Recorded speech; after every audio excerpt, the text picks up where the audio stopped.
നമസ്കാരം. നെടുമങ്ങാട് നടന്ന സംഭവം. അഷ്കറും അഖിലയും പ്രതികൾ. അഷ്കറിനെതിരെയാണ് ഇപ്പൊ കൂടുതൽ അന്വേഷണം നടത്തുന്നത്. പക്ഷേ അഖില, അതായത് ആ കുട്ടിയുടെ അമ്മ, ആ അമ്മയെയും ഇതേ രീതിയിൽ തന്നെ ട്രീറ്റ് ചെയ്യണമെന്നുള്ളതാണ് എൻ്റെ അഭിപ്രായം. അതായത് അഷ്കറിന് എന്ത് ശിക്ഷയാണോ കിട്ടുന്നത് അതിനേക്കാട്ടിൽ ഒരുപടി കൂടുതൽ അവക്ക് വാങ്ങിച്ചു കൊടുത്തു കഴിഞ്ഞാൽ അത്രയും നല്ലത്. നമ്മുടെ നിയമത്തിനൊക്കെ ഒരുപാട് പോരായ്മകളുണ്ട്. ഇപ്പൊ ഞാനൊരു വാർത്ത കണ്ടതാണ്. ഇപ്പൊ പോലീസുകാര് അഷ്കറിനെ പറ്റിയിട്ട് ഡീറ്റെയിൽഡ് ആയിട്ട് അന്വേഷിക്കാൻ വേണ്ടിയിട്ട് പോവാണ്. ഇത്രയും നാളും ഡീറ്റെയിൽഡ് ആയിട്ട് അന്വേഷിക്കാൻ വേണ്ടിയിട്ട് പറ്റിയില്ല. അഷ്കർ ഈ ഈ രീതിയിലുള്ള പരിപാടികൾ കാണിക്കുന്നത് ഇന്നും ഇന്നലെയും തുടങ്ങിയതൊന്നുമല്ല. അഷ്കറിനെതിരെ ഒരുപാട് പരാതികൾ പോലീസ് സ്റ്റേഷനിൽ കിട്ടിയിട്ടുണ്ട്. പക്ഷേ ഇതുവരെയും അയാളെ കയറൂരി വിട്ടു. ആദ്യ ഭാര്യയെ ഇഞ്ചപരുവമായിട്ട് ഹോസ്പിറ്റലിൽ കൊണ്ടുപോയി ഇട്ടു. 21 വയസ്സേ ഉള്ള പെൺകുട്ടിക്ക്. എന്നിട്ട് പോലും ഇവനെ കയറൂരി വിട്ടു. പോലീസുകാരെ പിടിച്ച് അകത്തിടാനോ അല്ലെങ്കിൽ ഇവന് ശിക്ഷ വാങ്ങിച്ചു കൊടുക്കാനോ നിയമത്തിന് സാധിച്ചില്ല. അന്ന് ആ ഒരു ഇൻസിഡന്റ് നടന്നപ്പോഴെങ്കിലും ഇവന് ശിക്ഷ വാങ്ങിച്ചു കൊടുക്കാൻ വേണ്ടിയിട്ട് നിയമത്തിന് സാധിച്ചിരുന്നു എന്നുണ്ടെങ്കിൽ ആ കുഞ്ഞു ജീവൻ രക്ഷപ്പെട്ടേനെ. സത്യമല്ലേ? ഇപ്പൊ ഇത് ഇത്രയും മാധ്യമ ശ്രദ്ധ നേടി ഇത്രയും വാർത്തയായതുകൊണ്ടല്ലേ ഇപ്പൊ പോലീസുകാരായിക്കോട്ടെ നിയമപാലകരായിക്കോട്ടെ ഇതിനകത്ത് കൂടുതൽ താല്പര്യം കാണിക്കുന്നത്. ഇത്രയും വാർത്തയായില്ല എന്ന് വിചാരിക്കാം. ഈ ഒരു സംഭവം നടന്ന് ഇത്രയധികം വാർത്തയായില്ലായിരുന്നു എന്നുണ്ടായിരുന്നെങ്കിൽ ഇപ്പൊ ഈ ഡീറ്റെയിൽ അന്വേഷണമൊക്കെ നടക്കുമായിരുന്നോ? നടക്കത്തില്ലായിരുന്നു. ഇത് മാത്രമല്ല, അഖിലയുടെ ആദ്യ ഭർത്താവ് എങ്ങനെയാണ് ഇല്ലാതായതെന്നും കൂടി പോലീസുകാർ അന്വേഷിക്കുന്നുണ്ട്. കൂടാതെ ആദ്യ ഭാര്യയെ ഇടിച്ച് ഇഞ്ചപരുവമായിട്ട് ഹോസ്പിറ്റലിൽ കൊണ്ടിട്ടതിന് ശേഷം രണ്ടാമത് ഈ അഷ്കറിന് ഒരു പങ്കാളി ഉണ്ടായിരുന്നു. ആ പെൺകുട്ടിയും ദുരൂഹ സാഹചര്യത്തിൽ അങ്ങ് പെട്ടെന്ന് ഇല്ലാതായി. അപ്പൊ ഇത്രയധികം ദുരൂഹ സാഹചര്യത്തിലുള്ള കാര്യങ്ങൾ നടന്നതിന് ശേഷം പോലും പോലീസുകാർക്ക് അന്വേഷിക്കാനും തോന്നിയില്ല. ആരും പരാതിയും പെട്ടില്ല, ആരും സംശയം പ്രകടിപ്പിച്ചില്ല. ഇവനെ ഇങ്ങനെ കയറൂരി വിട്ടു. അപ്പൊ ഇവനൊരു വല്ലാത്ത രീതിയിലുള്ള ഒരു എന്താ പറയുന്ന ഒരു സംഭവം ഉണ്ട്. അവന് മറ്റുള്ളവരെ ഉപദ്രവിച്ചിട്ട് അവരുടെ വേദന കണ്ടിട്ട് സന്തോഷിക്കുന്ന രീതിയിലുള്ള ഒരു വൈകൃതമുള്ള ഒരു വ്യക്തിയാണ് അഷ്കർ എന്നുള്ളത് സത്യമാണ്.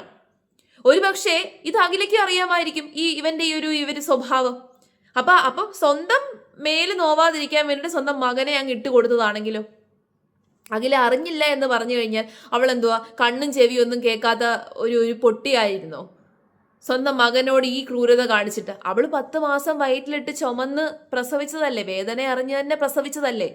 കുറെ ആൾക്കാർ ഇങ്ങനെ കളിയാക്കുന്നത് കാണാം. ഈ വേദന അറിയാതെ പ്രസവിക്കാവുന്ന അമ്മമാരുണ്ടല്ലോ, അല്ലെന്നുണ്ടെങ്കിൽ വാടക ഗർഭപാത്രത്തിലൂടെ പ്രസവിക്കുന്ന അമ്മമാരെയൊക്കെ ആൾക്കാർ പോയി ഇങ്ങ് കളിയാക്കാറുണ്ട്. വേദന അറിഞ്ഞ് പ്രസവിച്ചാലേ അമ്മയാവത്തുള്ളൂ എന്ന്. പക്ഷെ അവരൊക്കെ നമ്മൾ കാണുമ്പോൾ അവരൊക്കെ മക്കളെ പൊന്നുപോലെ നോക്കുന്നതാണ് കാണുന്നത്. ഇവളെ പോലെയുള്ള കുറെ എണ്ണങ്ങൾ ഈ രീതിയിൽ ക്രൂരത കാണിക്കും.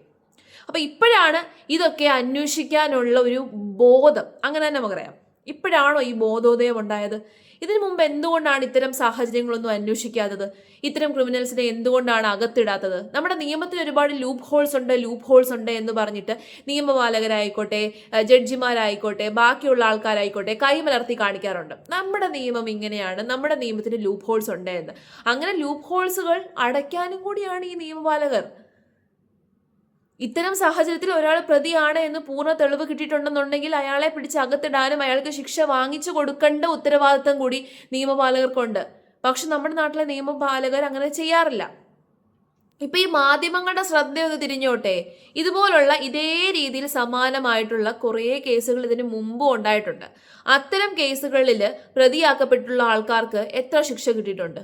വലിയ ശിക്ഷയൊന്നും കിട്ടിയിട്ടില്ല. അവരെവിടാന്ന് പോലും നമുക്കിപ്പോൾ അറിയത്തില്ല. കാരണം ഇപ്പൊ മാധ്യമങ്ങൾ കണ്ടിന്യൂസ് ആയിട്ട് ഈ ഒരു വിഷയത്തെ പറ്റിയിട്ട് അന്വേഷിക്കുന്നു. മാധ്യമങ്ങൾ അന്വേഷിച്ച് ചെല്ലുന്നു. ആദ്യ ഭാര്യയെ തേടി പോകുന്നു.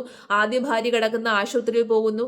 അവരെ പബ്ലിക്കിന് മുമ്പിൽ കാണിക്കുന്നു. അപ്പൊ ഇത്തരം കാര്യങ്ങളൊക്കെ മാധ്യമങ്ങൾ അന്വേഷിച്ച് ചെന്ന് കണ്ടെത്തിയത് കൊണ്ടാണ് ഇപ്പൊ എന്ത് സംഭവിക്കുന്നത്? ഇപ്പൊ വലിയ ചൂട്, ഡീറ്റെയിൽഡ് അന്വേഷണത്തിനൊക്കെ ആൾക്കാർ ഇപ്പം തിരയുന്നത്.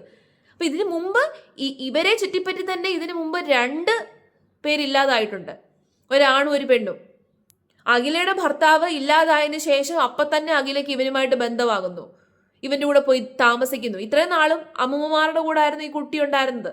അഖിലയുടെ അമ്മയായിരുന്നു കുറച്ചു നാൾ നോക്കിയിരുന്നത്. പിന്നെ ഇതിനകത്ത് ഏറ്റവും വിഷമകരമായിട്ടുള്ളൊരു സാഹചര്യം, അഖിലയുടെ അമ്മ ആ കുട്ടിയെ നോക്കാൻ തയ്യാറായിരുന്നു. അവരുടെ അടുത്ത് അവൾക്ക് കൊണ്ടാക്കിക്കൂടായിരുന്നു. ഇനി ഈ കുട്ടിയുടെ അച്ഛൻ, അതായത് 1.5 വർഷം മുമ്പ് മരിച്ചുപോയ ഈ കുട്ടിയുടെ അച്ഛൻ, ആ അച്ഛൻ്റെ അമ്മ, അതായത് ഈ മോൻ്റെ അച്ഛമ്മയ്ക്കാണെങ്കിൽ ആരുമില്ല. അവർക്ക് 2 മക്കളെ നഷ്ടപ്പെട്ട ഒരു സ്ത്രീയാണ്. അതായത് 10 വർഷം മുമ്പ് അവരുടെ മകള് നഷ്ടപ്പെട്ടതാണ്. 1.5 വർഷം മുമ്പ് മകനും പോയി. അപ്പൊ ആരും ഇല്ല. അവർക്കാകപ്പാടെ ഉണ്ടായിരുന്നത് ഈ ഒരു ചെറുമോനായിരുന്നു, ഈ കൊച്ചുമകനായിരുന്നു. അവനെ ആ അമ്മുമ്മയുടെ കൊടുത്തായിരുന്നെങ്കിൽ ആ അമ്മുമ്മ അവനെ പൊന്നുപോലെ നോക്കിയാണ്. ജീവിതകാലം മുഴുവൻ അവർക്ക് ജീവിക്കാൻ ഒരു ഇതായിരുന്നു ആ മകൻ, ആ കൊച്ചുമകൻ.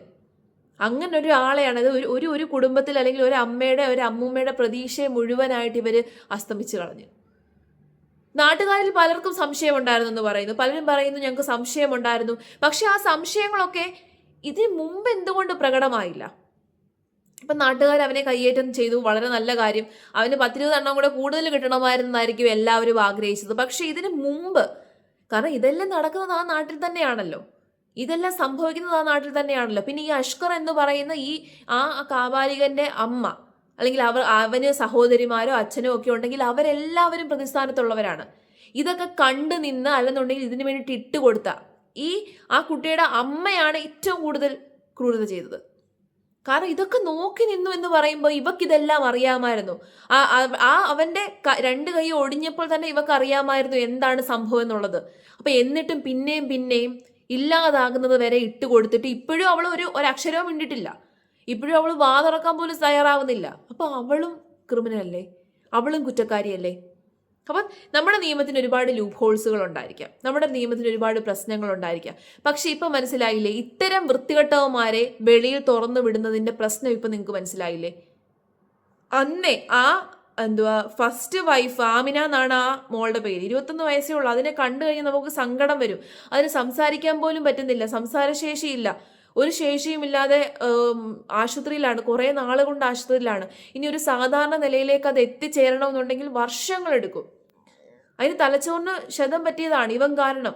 അത്രയ്ക്ക് മാരകമായിട്ട് ആ പെൺകുട്ടിയെ ഇവൻ ദ്രോഹിച്ചിട്ടുണ്ട്.